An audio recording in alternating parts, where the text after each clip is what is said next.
everybody, to the Laugh Cry Club. I'm Joy. I'm Rebecca. Hello, hello, hello. It's March. How's everybody doing? Are you in the spring mood? I sure am. Are you? I mean, yes and no. I mean, not that I want to doubt that, but... Yeah. I said that like with a question mark. Are you? Because I'm not, I guess I'm not feeling it, so... You're not feeling it yet. Well, I think especially where I live, it's like we kind of have these themes of weather, and this year has been so bizarre. I'm sure everyone is in it, where you're either getting way more snow than you usually do, or maybe you're right on track, but we have been in this horrible drought. And spring, we got like a really big winter storm last week. It was great, but now it's kind of like, ooh, we're moving towards like the longer days, the time change happens. So I'm starting to feel that shift a little bit. And I was in New York City. I'll get to that in a second, but I was in New York City for a couple days this week, and it was really warm. And I have officially, I think, moved into the place in my life where I'm always hot. I think that's just going to happen. I totally hear you. I kind of fluctuate though. I'll be like really cold and I'm walking around with sweatshirts on in here, and then I get like really hot, and then it's like the clothes. Yeah. Like you're, Right now I just like, you're perfect. You got to layer. Yeah. I just jacket on. Plus you got to show us your guns here. Show the guns. Yeah. I mean, Joy is, it's going to get more listeners. I should start. No, this is a horrible thing to say on a therapy podcast, but I'm like, I should start an OnlyFans for my shoulders. You should. Your shoulders and biceps. Yeah. No face, just my shoulders. Just your shoulders. No. Oh my gosh. I was walking around the airport because I left on Tuesday. It was like not that cold. It wasn't. I was like right in the middle, maybe around 50, 60 degrees outside, and I was walking outside. And I got to the airport and I was just roasting. And so I did have a tank top on, and I was getting a lot of weird looks of like wearing this like tank top and like rather cold, I guess, it's not like tank top weather, but I was just like, guys, I'm just in this time in my life. You almost want to wear a sign to be like, I'm going through it. And I'm going through it. Please no don't comments. Question. But anyway, we're here. It's spring. We hope everyone out there is just either enjoying it, or if you're not enjoying it, you're passing the days however you need to take care of yourself. But I'm excited about it. I just feel like I've been in a funk lately, you know, and then the time change for most of us. I know, like, I learned the other day that the time changes in other countries too, but they sometimes are in a different schedule. Like in Spain, it's going to be in a few weeks from now or something, which is like, because you went to study abroad? No, because I just did my mindfulness classes, people from all over the world. Okay. And our last class was this week, and so many people missed it because they didn't clock the time change on our end.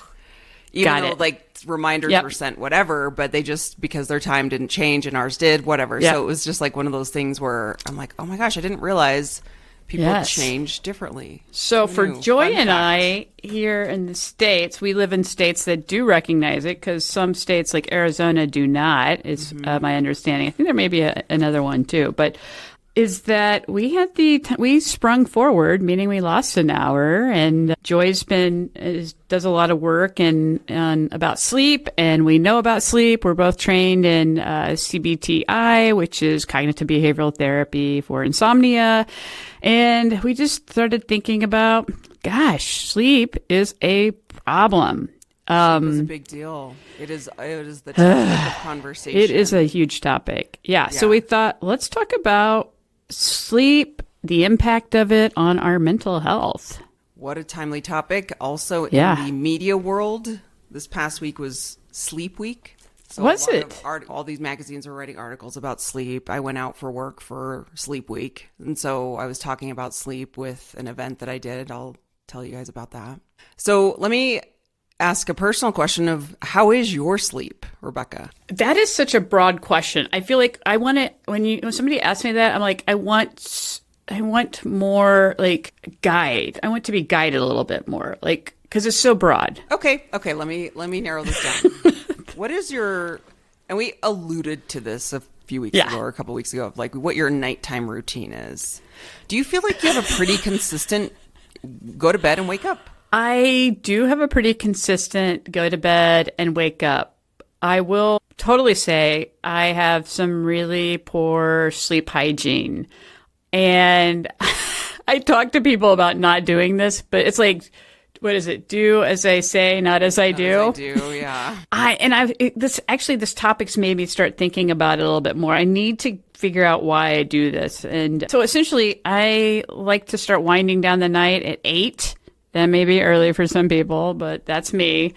And I don't actually go to sleep then. I get ready in bed, and then I start reading. I actually do this thing where I look at the news every night when I'm in bed. Joy, your face was great. Let me tell you about my sleep routine. You can tell me how I can improve it. Okay, great. I look at the news every night because I want to be updated. Then I look at social media stuff. And then what I've been doing is reading on my phone. So I'll read for a while. And then recently in the last week, this might be contributing to my sleep issues, is I started picking up a game that you sort different colors in bottles. And I've been doing that because what I found is I've started doing this thing where then I don't go to sleep till 9:30 or 10. That's when I'm going to go to sleep.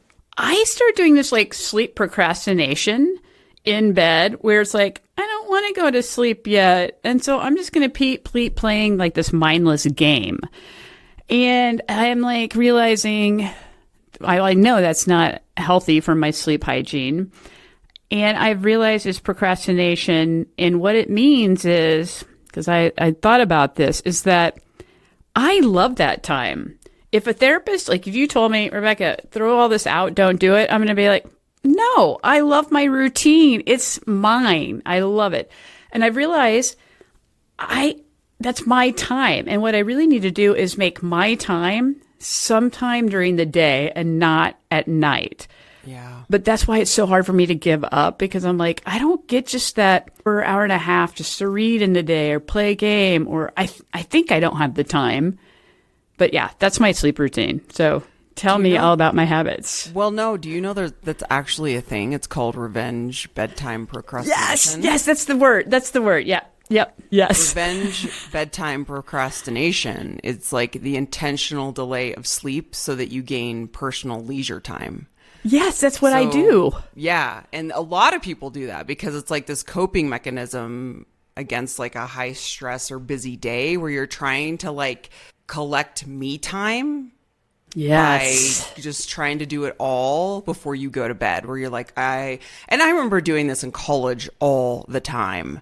And of course, when you're in college, it's you can get away with way less sleep. But I remember I have a very vivid memory of hanging out with my roommates because the whole day was just taken up with classes and work. And I worked 3 jobs in college to get by, to where by the time I was home with my roommates, I just didn't want the day to end. And I would just stay up as late as I possibly could handle.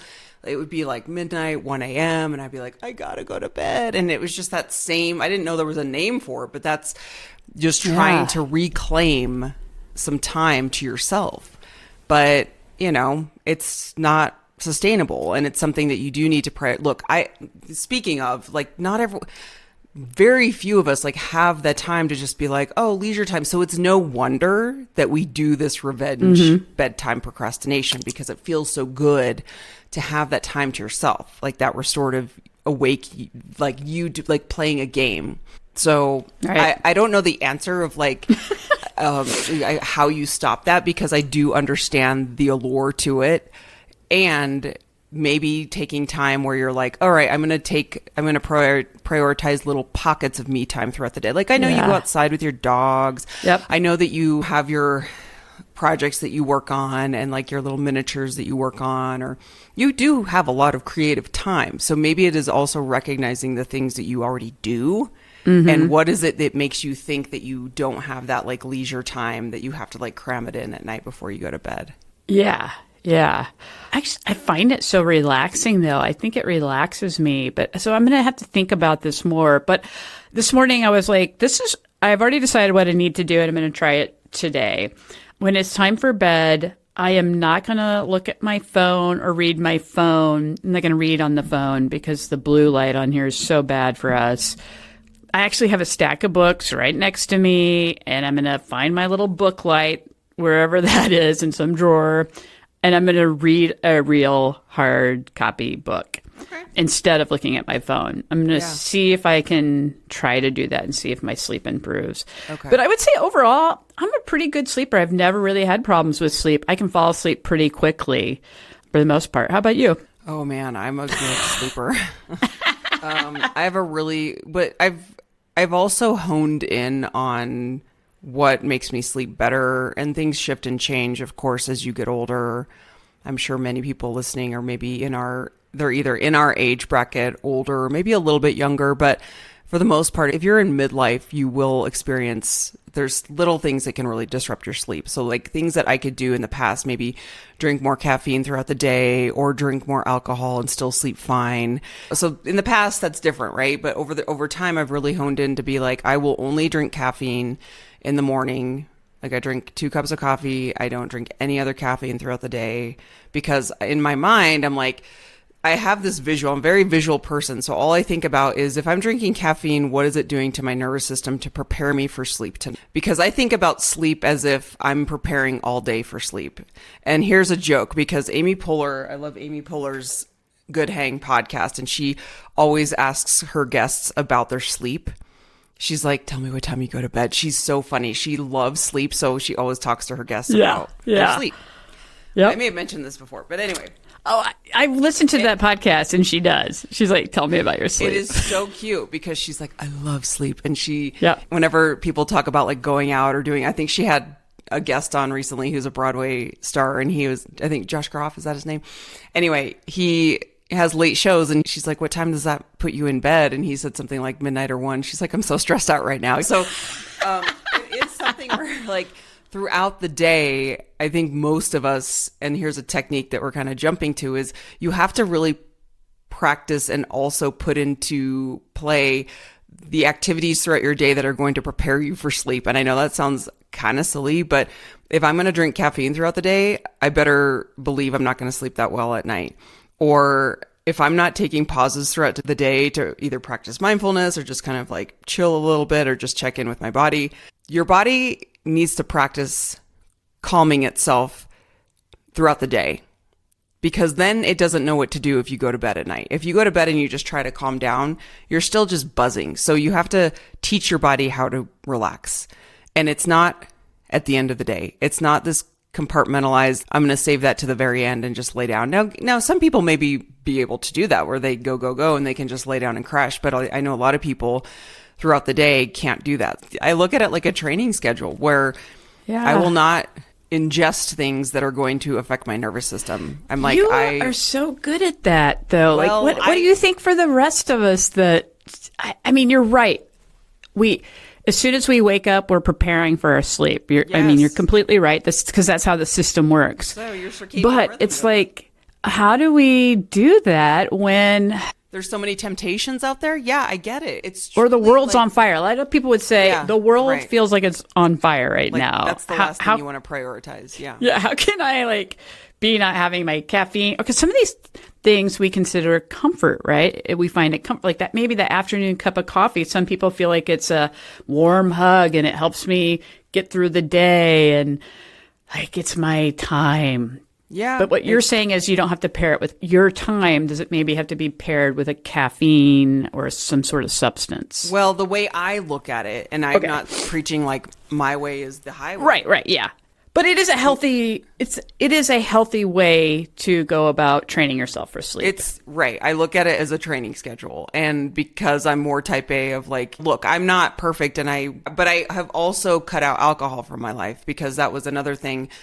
What I found was these small changes for me, which could maybe mean like, oh, those are big changes for other people, because I didn't really drink a lot to begin with, but it was enough to make a difference. And as I get older, the window closes. So as you're younger, the window's wide as far as like what you can manage and what your body can handle. The window starts to close greatly as you get older. Great. Like it just starts to close. So like it's my friend and I call it like we're the microchip. So anything that disrupts our microchip is we're gonna all of a sudden be like, it's Chris Traeger from Parks and Rec. He's like, I'm a microchip. So we joke that we're like Chris Traeger. Any little thing is going to disrupt it. So that's how I have to visualize it. And the thing is, it's hard. It's really hard to change. I get it. These things are addictive for a reason. Like they are addictive. Completely. So that is just something you have to accept and acknowledge, that you're like taking a substance that is addictive, and that's why it feels good. But I had to really push myself mentally and be like, you know what?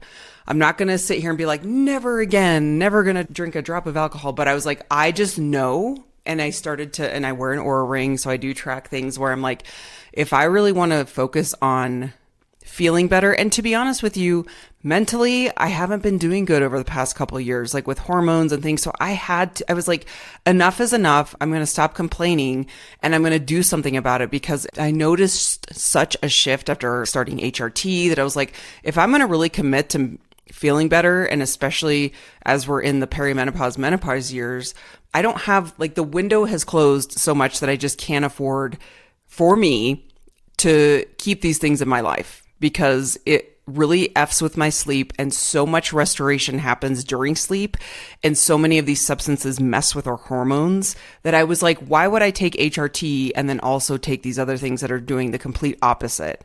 So that's where I'm at, where I'm like, I still love my coffee. I don't think I'll ever give up coffee. I do love it. I don't love it. I don't necessarily drink it to wake up. I just like it. It's like one of those morning. Yeah. But that's it. I'm not a like afternoon running to Starbucks girl that, I just like none of, it's almost like my body rejects it. Like I feel gross, like not gross, but I feel like sick thinking about it, because I just know how it makes me feel. So long-winded answer to your question, but also I had sleep apnea, and I had to really focus on that too, where I spent a lot of money on a sleep device that I have to wear at night. So all these things where and you know, I'm frugal AF. So anything that's going to mess up with something I put money into, I'm like, I need some of this from you, Joy, because I'm happy to provide it, because if you want to text me and I can be your accountability buddy, but it is, like, I also say, just like, if anyone out there is thinking about the things that they do in their life that are maybe like taking away from the bank of preparing for sleep, then think about just trying it maybe for a week if you can, or even just like a couple nights to see if you notice a difference of how you sleep, or if you fall asleep faster and your quality of sleep, because it is so, like, the things that happen to our bodies when we're sleeping is so important for our mental health. And that's something that we can talk a little bit more about as well. But like, I sleep pretty well. I have a pretty consistent, like, going to bed and wake up schedule. Some nights aren't perfect, you know, like hormones wake me up sometimes way too early and I can't fall back asleep. But I also am really into, I'll give people these apps again. I'm sure I've mentioned them before, but the Endel app has been a game changer for me. Endel, where it plays a lot of not white noise. You can play white noise at night if that helps you, but it has these binaural beats, or these sounds that can lull you either into a nap, a power nap, or you can put it, like, I will turn it on in the middle of the night. If I can't fall back asleep, I'll put my earbuds in and it lulls me right back to sleep. It's because I know a lot of people worry about like racing thoughts, and that's something else that we can talk about too. But there's all these kind of tools that we have at our disposal now that's like, there's no excuse why we shouldn't be sleeping unless you have a diagnosis. Yeah, like we're just being disorder. Resistant. Right. Or not committed, distracted. I think I think resistant sounds negative, like we're purposely doing something, but we are, just because there's so much trying to grab our attention. Well, it's really also like deprioritizing it, that's what it is. We've normalized that you just don't sleep that well. We've normalized in our society also, we're in hustle culture and like all these things that we've normalized but really aren't normal. And so there's times when, you know, you just think about it. Like when you don't get a good night's sleep, you think about that all day. It takes up all of your mental capacity. So all of a sudden, all of your mental space is going to the fact that you didn't sleep well last night. And I don't know about you, but if I didn't sleep well, I'm immediately just like, that's all I can think about. And maybe you're texting your friends and you're like, oh, I didn't sleep well. Oh, I'm so tired today. That's all you can talk about. That's all you can think about. And then you're overloading on caffeine because you're like, well, I guess it's a double caffeine day. I got to wake up. I got to wake up. And then your body's like jolted. So it's just this vicious cycle that I think we need to stop normalizing. And it's okay if you don't have a good night's sleep. Like that's going to happen. But overall, are we prioritizing sleep in a way that's like, okay, because truly it really impacts your mental health. So if you're sleep deprived, and it's funny, when I was in grad school, I participated. I didn't know I was going to be talking about sleep 20 plus years later on a podcast, but when I was in graduate school, I participated in a sleep study because one of the professors was researching sleep debt, and he had a contract with the railroad companies. Yep. To research the train conductors on their schedules. So the argument was like, they work too many shifts in a row where they don't have enough sleep to actually function properly. Right. And they could cause more crashes, right? Yes. So to kind of back up his study, he hired a bunch of grad students, poor grad students, where he paid me like $200 to stay up for a weekend. Like the whole weekend. Yeah. Like 72 hours. So we had to, well, I guess, let me think. That would be 24, 48. It was Friday morning. We all had to be up by like 8 a.m. So we got a phone call. It's like, are you awake? Yes. Okay. So consistency in the study. Everyone had to be up at the same time. And then we had to stay awake through Friday night and Saturday night. And then we got to go home Sunday morning. Okay. 48 hours. Wow. How was it? It was... I still have trauma memories. Like not. So what happens when you're trying to fall asleep? Like, do they like flick water in your eyes, or? Yes, we all had to stay in a hotel room together. So it was like a handful of all of us. And then in increments, we had to go take a test. So he would take us to this computer room, and we had to sit in front of this computer room, and it was a reaction test. So anytime a dot would appear on the screen, we had to push a number. And let me tell you, we fell asleep at the computers. And that's the whole point, was like when a dot would appear, we would be falling asleep, and they would test your reaction times. Oh, that's just so cool. Yeah. So there were times when the dot would appear and I'd be dozing off, and it would like test probably 2 minutes later because I fell asleep at the computer. Yeah. This goes to something I was reading too, like, and I can't remember the actual time, so don't quote me on that. It was something like, maybe if you haven't slept in 48 hours, it's essentially like you are at 0.05 on a breathalyzer test. Yeah, and 0.08 is the legal limit. So it's very close to you're like driving intoxicated. Oh my gosh. And let me tell you, we couldn't exercise. We couldn't do things to like keep us awake. Wow. Because they had what it was like research assistants making sure that we all had to be controlled. Everyone had to be doing the same thing. And at one point I was like, can we at least go for a walk? I am dying. And then there were times when we were like trying to hide in the window seats, like pulling the curtains around the windows, trying to like huddle into a window to just take a nap. It was so hard. But anyway, my whole point of that is like really how much it affects your decision making. So if you are sleep deprived, if you didn't get a good night's sleep, you are going to provoke more arguments with your partner. You're going to be grumpy. You're going to make poor decisions. I mean, this is all like research backed information of like, you will make poor decisions, and or maybe at work you're short with someone and you didn't mean to, and then like your performance goes down. Now, this is not something that I would hope that happens every day for you, but just to keep in mind, like, pay attention to how you feel when you don't get a good night's sleep. You're not mentally ready for what the day is going to bring. Yeah, that is so true. I think of it like a gas tank.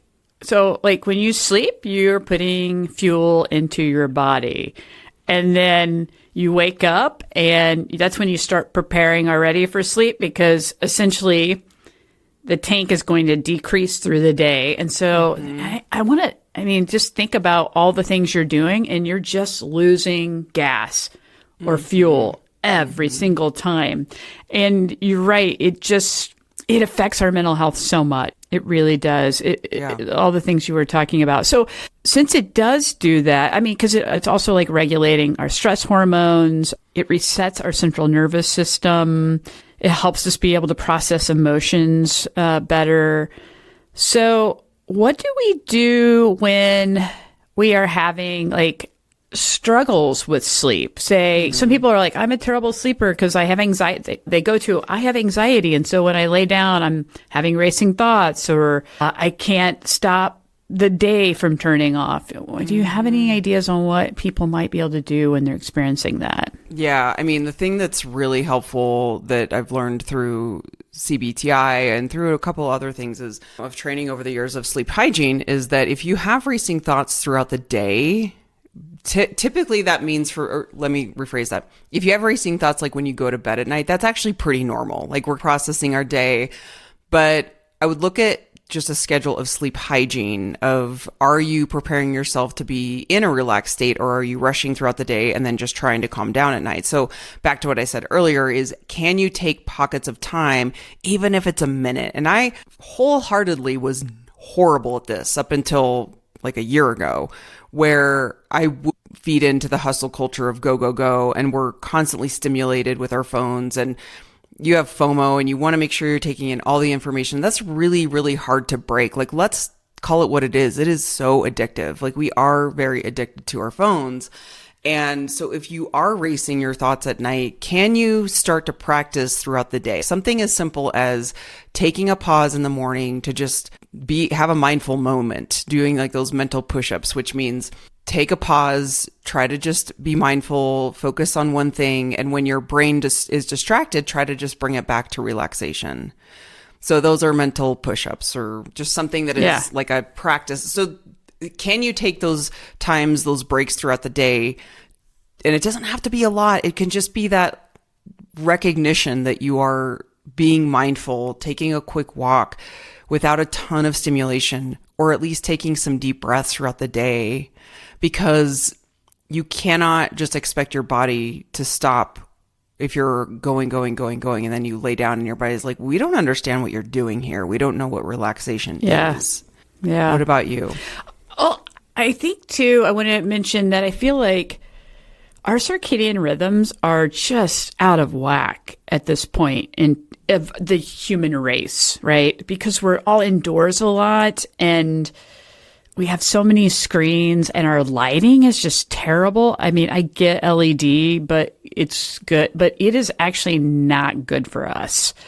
And that, because the circadian rhythm is very much part of sleep. And so we have to also, when we're addressing sleep symptoms, we're also helping address our circadian rhythm. And so that one of the great things that we can do, and I've recently discovered this, and I need to get my ass outside, honestly, but it's so hard because I want to lay in my bed. But when I wake up, is to go outside and get some sunlight. And, the research says that like 30 to 60 minutes after waking up, you need sunlight to help your circadian rhythm to know, like, it is daylight. Yeah. And then it also helps with seasonal depression, like in the winter. Yes. Yeah. Yeah. And so it's let me back up because I know that we have a lot of dark, I should have said this. It's dark in the winter months. So getting a sunlight, a happy light. I have a lamp. Mm-hmm. So I have a happy lamp that they say it's really helpful, but it's more helpful and more effective with seasonal depression to turn it on in the morning, because that's when your body is like not getting light. So if you use it throughout the day, obviously if there's light outside, it's not as effective, but it's more effective if you use it first part of the day. So. Yeah, definitely. So lighting is very important in the morning, because I think we're always talking about our nighttime routines, but we also need to think about that morning too. Like, let's get some sunlight. And if it's sunny outside, you need about 5 minutes, and then it goes up to, if it's cloudy, you still get light and rays when it's cloudy. That's why you still wear sunscreen outside when it's cloudy. And so if it's like severely overcast, you might need like 20 or 30 minutes to just sit out there. You're not staring directly at the sun, because that's damaging for your eyes and your skin, but just to be in the light. I feel like that's super important, because it helps with our cortisol. It gives us a little boost of cortisol. I think when we think of cortisol, we always think of it negatively, as like, oh my God, it's bad for us. Right. But honestly, we do need a little boost, because it's like the transmission fuel in your vehicle. It gets everything lubricated and moving. And so I think that's really important. And then let's talk a little bit about with CBT-I, which is cognitive behavioral therapy for insomnia. And I'm not saying like, if you don't have insomnia, you can't use this. You can use all of this stuff, but it's really about creating that sleep hygiene. And so there are some things that we can do very specifically, such as when we're sleepy, you don't go to bed until you feel like your eye is closing down. Yep. I think we're all guilty. I don't do that. like I said, I'm in my bed for 2 hours before I go to sleep. Yeah, and that's just a big one of CBTI, where people will also use their room as, and again, I know it's like not everything is accessible to everyone. Maybe you live in a studio apartment, like I get it. And if you can, just find whether maybe you change the lighting where you're like, now it's time to start the wind down, like maybe a couple hours before bedtime. I try to be very good about turning down all the lights in our house, not where we're like needing candles, but I just like, we have like the automatic system that our lights like will dim at like 7 p.m. or whatever. So it's kind of like telling our bodies we're starting to wind down. Very nice. Yeah. I don't turn on any lights when I'm like washing my face before I go to bed. I turn on like a light in the bathroom and I shut the door so there's just like a sliver of light. So I try not to expose myself to even our bathroom light before I go to bed. I like make sure. My husband's always like, why is it so dark in here? I'm like, because I want to make sure I'm ready to go to sleep. So that's something else that I do. And then making sure that you're not using your bedroom for something that's like stimulating as far as TVs and screens, you know? And so it's only there for rest and recovery and a calm space.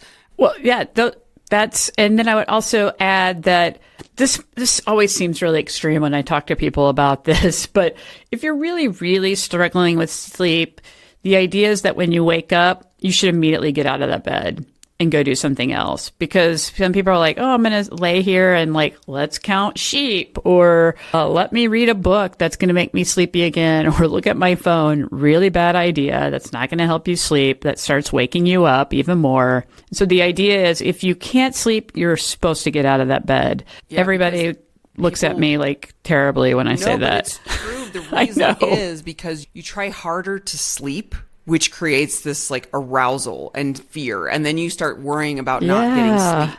So then it turns into this cycle of like you're watching the time click by and you're like, okay, now it's 10 p.m. Now it's 11 p.m. I'm still not asleep. And so you're having more anxiety about not sleeping, which is just completely counterproductive to rest. So that's why it's like, get out of bed and walk around. It doesn't have to be like a power walk, but just get up and walk around. Don't get on your phone, but do something else, because that kind of calms your body. It doesn't sit into the spinning thoughts. It gives your body the message of like, okay, we're not sleeping right now, but it breaks that cycle of trying to, quote unquote, trying hard to sleep. I was in it when I was getting trained in CBTI. The trainer was out of Canada in some fancy sleep study place. I can't even remember what it was. But one of her suggestions that she did for a client that really struggled with sleep was, this person lived by themselves, is they would actually get up and start doing their chores, like vacuuming.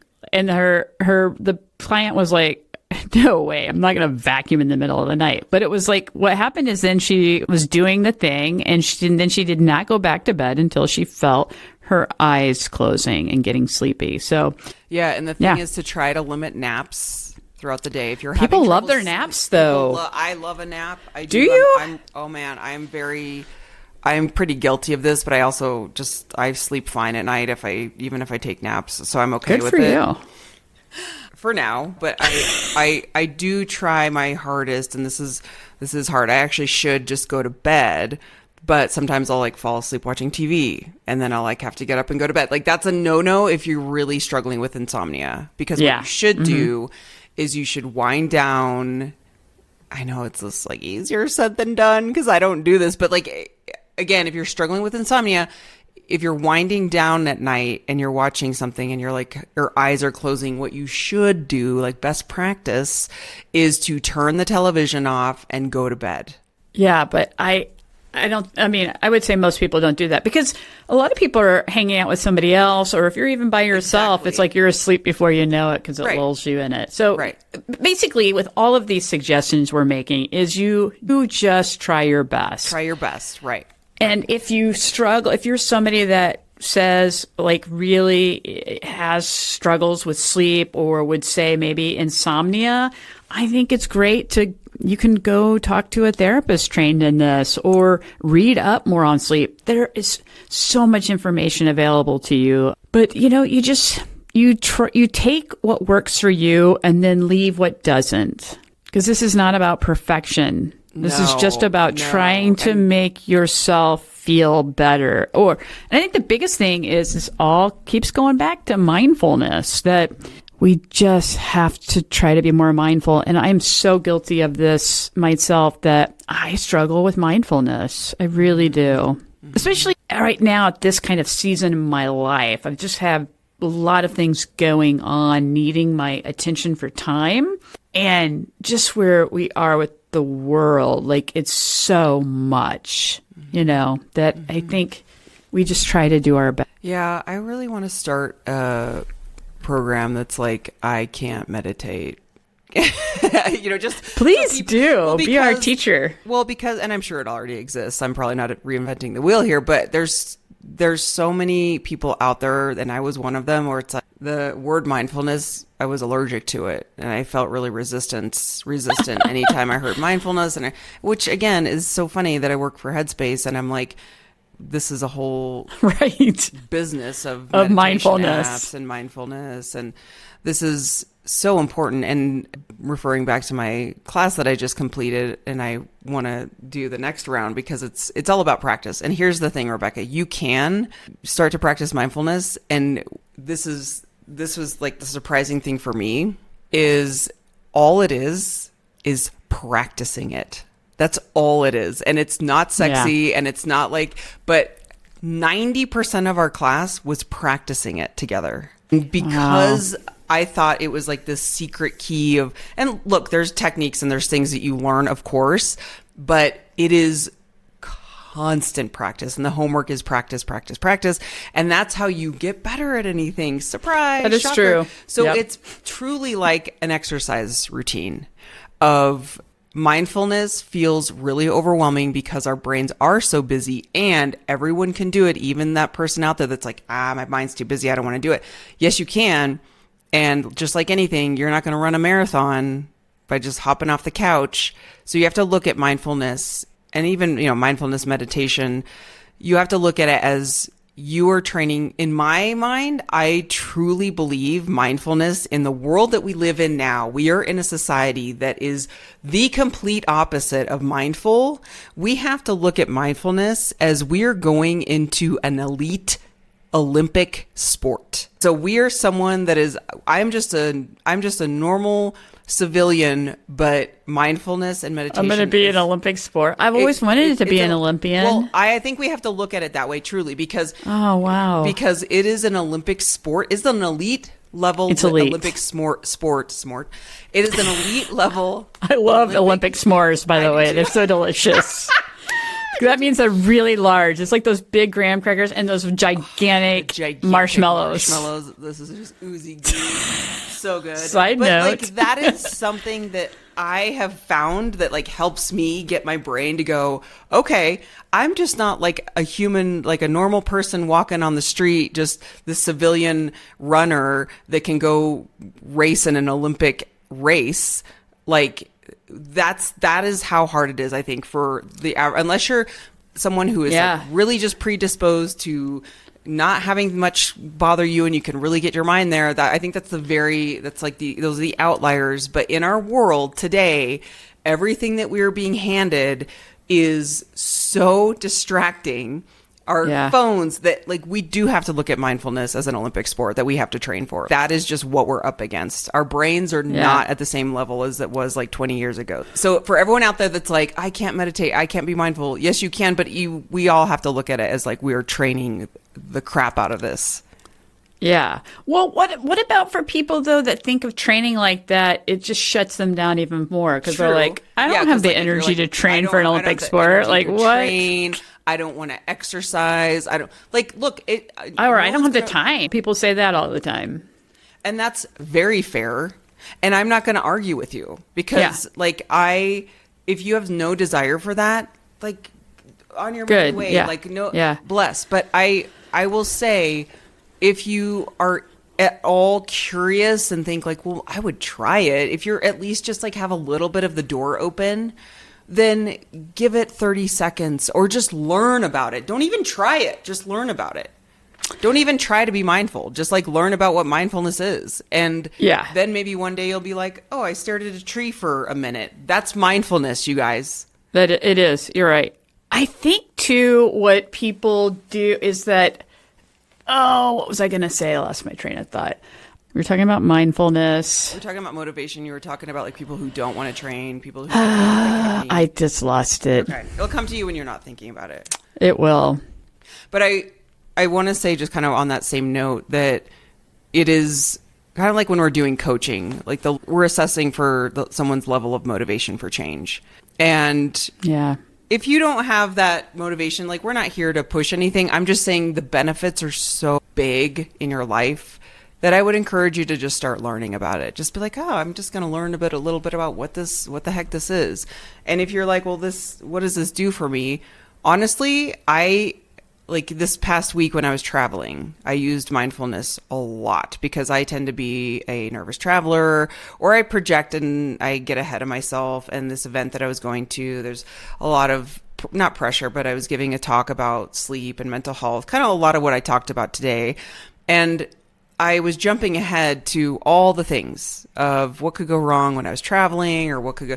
And I'm like, Joy, practice mindfulness. You are here in this moment. You are here in this car. You are driving to the airport. Like that's all I could control. So like step by step by step, I was just not putting meaning on anything. I was not projecting into the future or trying to. We will do that actually, but I was not putting meaning on it. And that really helped I had a lovely trip. I just was very, present. I don't know how else to say it. Like I was walking around Central Park and in my head, here's my thoughts. Our thoughts are always going to do this. My thoughts were like, I really wish I had all day here. Man, I'm just not spending enough time in this park. I'm going to leave and I'm going to go to Nordstrom because I really want to go get a new pair of jeans at this flagship store in New York City. But I really should just sit in Central Park and just like take in its beauty all day. And I'm like, you had a great time at Central Park for an hour and a half, and you can go to Nordstrom and not feel guilty about not spending the time. Like these are the things that you do. Yeah. So that is awesome. That is just like a taste of like what it can do for you. Again, we're not trying to convince anything, but like back to our main theme too of sleep is like it really does come down to mindfulness and really controlling our thoughts and being nice to yourself, because we live in a world that is just not conducive to any of these things. No. Did you know that we are the only mammal that is willing to delay sleep? No other mammal does. That makes sense. Because we have that complicated, stupid brain. Well, I guess when they're tired, they just like, I'm going to sleep. We have that. I mean, think of, I always think back to the compassion fatigue seminar I did ages and ages and ages ago, where I love these moments in my life that it's almost like core memories because it was so profound. And I remember the instructor telling me that, like, and I explain this a lot to clients, where animals, you think of, animals are so good at knowing what is an actual threat versus what is a perceived threat. So when you see your dog's ears perk up or your cat ears perk up, and then they are legit relaxed within 20 seconds after the scene is safe. Yeah. And you think about, I was listening to an Eckhart Tolle book one time where he was talking about watching ducks on a pond. And when they got all frazzled with each other, they got all pissed off, and then they just like shook it off, shook their tail feathers, and then they just swam away like it never happened. And that's what dogs do. Like they just shake it off, and then they're done. And then they're done. So does Taylor Swift. But hey, I don't know I hope her nervous system is as calm as a dog's. Yes. We're way too complex, and our brains are way too smart, and just too much for our own good. How many thoughts do we have a day? Like thousands? It's so... Yeah, it's more than that, but I don't know the number. I feel like a billion thoughts a day. Millions and billions, yeah. So all that to say is we're doing the best we can in the world that we live in. We are training for an Olympic sport. It shouldn't be that level, but because the world is how it is. It creates so many barriers for us, right? It's harder to achieve that state. If we were an animal out in the wild, like say an elephant right now, we would be having really great sleep. Mm-hmm. Because And their circadian rhythm, because their circadian rhythm is on point. They live and breathe from the sun rising and setting, unlike us, who we're not living outside all the time. So that's food for thought. Think about your animals, like how their circadian rhythm. Like I look at my cat, where he's like, they're nocturnal, so they kind of like they go nuts at night. But then he sleeps throughout the day, and then like he follows his body clock. But of course, like they don't have all these substances that they're throwing in their body either. And so let's just pay attention to that. Are you mindful, being nice to your nervous system? And we actually did at this event that I went to. It was like in a spa where they did sauna and cold plunges. Now, of course, if you're in New York City, go to the Other Ship. It was so cool. It's like a gym, but it's a subscription, like monthly fee to just have access to these classes for sauna and cold plunges. Okay. And so they took us through like a breathing exercise in a sauna that was really hot, and they use like essential oils. And this was done at night, of course. So they did do a cold plunge. I opted out of it. I'm actually not a fan of cold plunges. And there's actually all kinds of research about cold plunges and women in menopause and perimenopause. Yes. Yep. And so I'm like, I'm fine not doing the cold plunge because Dr. Stacey Sims will say that women don't need to do them. No, she says no. Which I'm like, praise the Lord. She's like, women can do cold, but they don't need to do freezing cold. No, it's not good for us. It's not good for you. It doesn't have the same reaction as men. So I was like, I'm not putting myself through this cold plunge because I have. And it was funny because at first I was like, oh, I'm going to do it because I was like with this group of people and everyone goes in together. But the second I walked up to the edge of the pool, I was like, nah, because I was so warm, I was so hot. And then like when you step out of the sauna, you're all automatically cooling down, right? Yeah.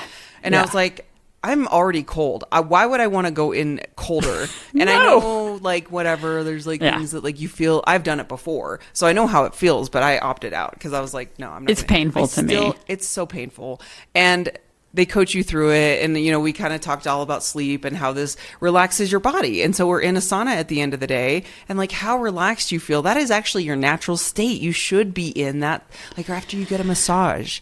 So these are the things we have to think about. Like when you get a massage, how good you feel after that. Are you contributing to that state throughout the day? And I'm not saying we have to achieve that level of relaxation every single day. I'm just saying, like, can you move the needle a little bit closer to that level of relaxation throughout the day? Either taking breaks, limit your caffeine, take away the alcohol. I know these are all things you're like, this is no fun, Joy. Way to be a fun vacuum. Way to be a buzzkill, Joy. It really does pay like dividends. And what really matters to me is your mood and your level of happiness. And I wouldn't be saying these things if it really didn't matter. Like these are, it helps our moods so much. And now more than ever, we really need to pay attention to this because our mental health is at stake. And I mean, this is a way to improve your mental health, considering all the other things that are creating issues with that. I think, wrapping this up, you were talking about kind of the window closes as we get older. Like when we were younger, we felt like we could do whatever, be up forever. You could drink like 20 Diet Cokes or whatever throughout the day. I had like whatever. I had a Dr. Pepper and Snickers for lunch every day. Yum. Or a cinnamon roll. Are you kidding me? Yes. Yes, please. Wow. I need this lunch. But I think of it, it's like this, and we were talking kind of about like a bank that you're storing up and like you're creating for the day. And I just started thinking, like, essentially, we're all adults now, and we are really needing to think of us as like being a baby again. Like everything we've talked about are things that you would do for a baby because they're so precious and tiny, or a puppy. It doesn't have to be a baby human; it could be a baby animal, but you're going to nurture that and put it to bed. And you know how good it feels when someone like tucks you in? Yes. Yeah. Soothing. It's soothing. Again, we have to soothe the nervous system. You have to soothe what we're doing. Your body. Like, how can you soothe yourself? Like listening to calming things. So just ask yourself that question throughout the day. Am I like soothing myself here? Am I preparing myself for a soothing evening? Like, because it's an all day long thing you're preparing for. So just think about everything you do. And maybe, I know everybody's going to be like, well, I have a busy work day. Well, I have a busy work day too, but I'm going to make the point of thinking like, okay, if I'm going to treat myself like an infant and soothe myself, maybe I'm going to take 5 minutes away from this computer today. Yeah. It's 5 minutes. Because the more you avoid it, it becomes like 20 minutes of distraction. Right, exactly. Like, just get out and just walk around. Or I told you guys, like, make fun of me all you want, but if I'm doing emails and I turn on my ASMR podcasts and I just listen to soothing sounds while I'm typing, and it's so I can multitask and feel my body relaxing. Like, that's the thing that I'm just like, hey, this works for me. I'm going to try this more. So find whatever you feel like is what works that for moment, you. or like, you know, if you can just turn on calmer music when you're driving, or like things that are going to move the needle a little bit, because we know that you can't just like sit at home and meditate all day. That's not what we're asking you to do. We are just asking to, like, can we move the needle just a smidge? Just a little bit. That's all we're trying to do. Maybe cut back on one Red Bull. Yeah. I really don't have two. I just have one. But this morning, coffee is not tasting right to me, so I went to this instead. Okay, that's fine. We'll allow it. Well, everybody, we appreciate you being here. Make sure you subscribe, share with a friend, send us a message at laughcryclub@gmail.com. And we all appreciate you being here and listening. And if you have any questions or topics that you want us to cover, send us an email. Yeah, send us a message, and we're on all the socials at Laugh Cry all Club. of them. We'd love to see you there, but thank you so much for spending time with us. And if this has been helpful for you, we'd love to know if there was anything in particular that helped you sleep better. We'd love to hear about it. We'd love to share stories too if you're willing. So That's great. All right. Love you guys. See you next week. Bye. Bye-bye.